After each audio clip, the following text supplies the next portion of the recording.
ఈ ఎపిసోడ్లో మనం అవతారం అంటే ఏమిటి, అలంకారం అంటే ఏమిటి తెలుసుకుందాం. అవతారం అంటే ఏమిటి? అవతారం అనే పదం సంస్కృతం నుంచి వచ్చింది.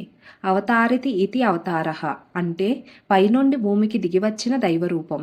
దేవుడు భూలోకానికి వచ్చి దుష్టులను సంహరించి భక్తులను రక్షించి ధర్మాన్ని నిలబెట్టినప్పుడు దానిని అవతారం అంటారు. ఉదాహరణకు నవరాత్రి సమయంలో అమ్మవారిని 9 అవతారాలుగా పూజిస్తారు.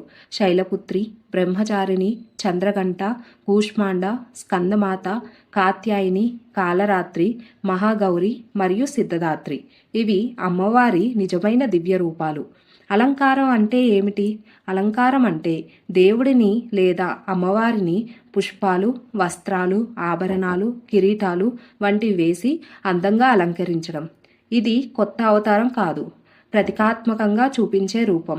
ఉదాహరణకు విజయవాడ కనకదుర్గ ఆలయంలో నవరాత్రుల్లో అమ్మవారిని 9 అలంకారాల్లో అలంకరిస్తారు. ఒకరోజు అన్నపూర్ణగా, మరొక రోజు రాజరాజేశ్వరిగా.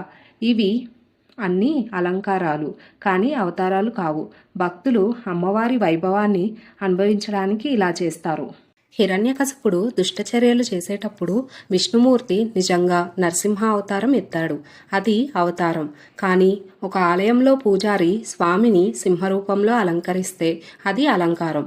ఇకపై మీరు దేవాలయానికి వెళ్ళినప్పుడు అవతారం శాశ్వతం, అలంకారం ప్రతిరోజు భక్తి సౌందర్యం అని గుర్తుంచుకోండి.